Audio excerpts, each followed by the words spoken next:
There are two kinds of people in the world, and these people live on complete opposite sides of the social spectrum.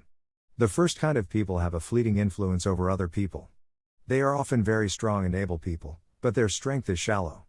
As a result, they struggle to exert influence over other people. The second kind of people have more of a subtle influence at first, but this influence slowly builds and grows stronger over time. The first kind of people operate from the place of pride and arrogance, while the second kind of people operate from the place of humility, which is the subject of this post. Before exploring these two types of people in detail, let us go through a quick self-analysis process to determine on which side of the social spectrum you tend to belong. Quickly ask yourself these questions. Do I act out of a sense of fear or from a place of gratitude? Do I typically like to take credit for things, or do I give credit to others?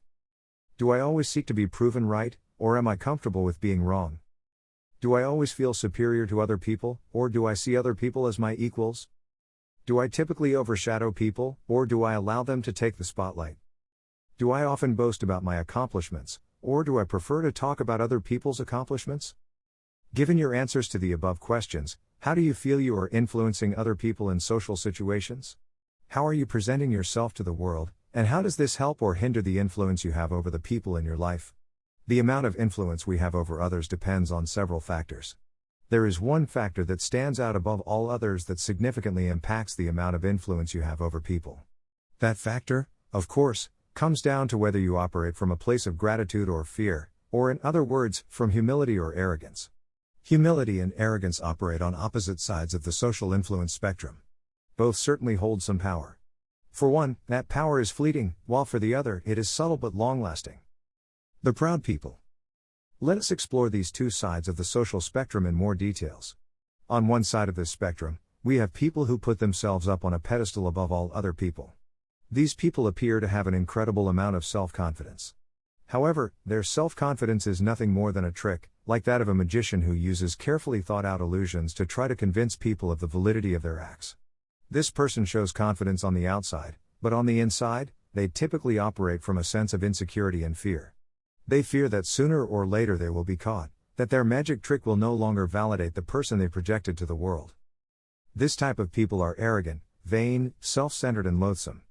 The self-confidence they project to the world might temporarily help them feel better about themselves, but this also comes at the expense of other people because they feed off the energy of others to raise their self-worth.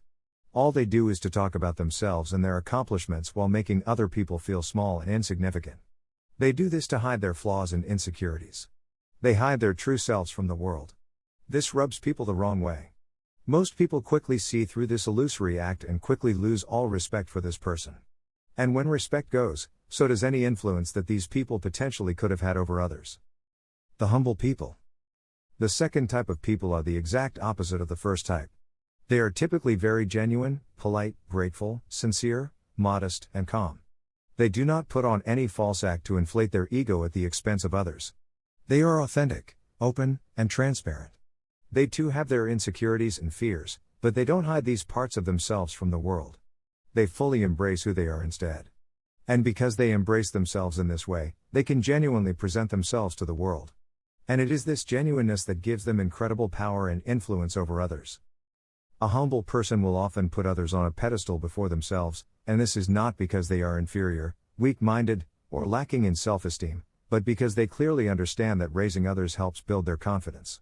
With greater self-confidence, they subsequently feel more empowered and worthy, and as a result, they become more trustworthy, receptive, and open-minded. It effectively brings their guard down and gives them a greater amount of influence over their behavior. The value and virtues of humility. The value of humility goes beyond the fact that you will have great influence over people. Humility also encourages you to stay more open and receptive to different perspectives and ideas. Moreover, it eases the pressure from your shoulders because you don't need to put on an act to try to live up to lofty standards and expectations. As a result, you experience less stress and anxiety.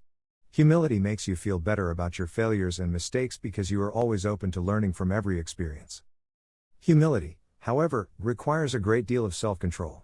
It is easy to flaunt your accomplishments and attributes to lift yourself above the pack. It is part of human nature to act in this manner. We see examples within the animal kingdom of how domination gains a primate influence and power over others. This is simply a part of nature. However, this form of domination is not a true influence and is often very fleeting. It is only when we work against human nature and utilize humility to its full effect that we begin to experience what it truly means to influence others. Empirical research on humility shows that this trait has great value.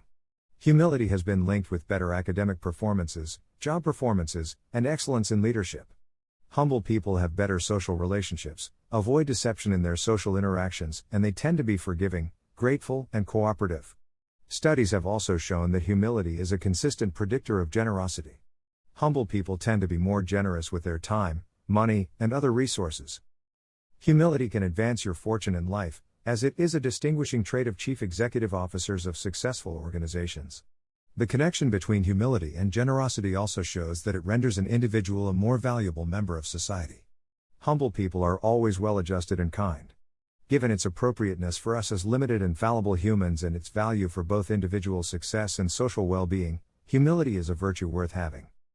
The Good Book talks about humility in various chapters and verses of the book, from the Old Testament to the New. Let's look at a few of them.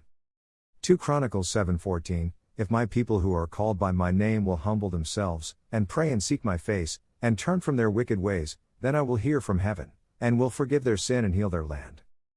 Proverbs 29:23, A man's pride will bring him low, but the humble in spirit will retain honor. 1 Peter 5:6, Therefore humble yourselves under the mighty hand of God, that he may exalt you in due time. Luke 14:11, For whoever exalts himself will be humbled, and he who humbles himself will be exalted. Pride is a vice, humility is a virtue.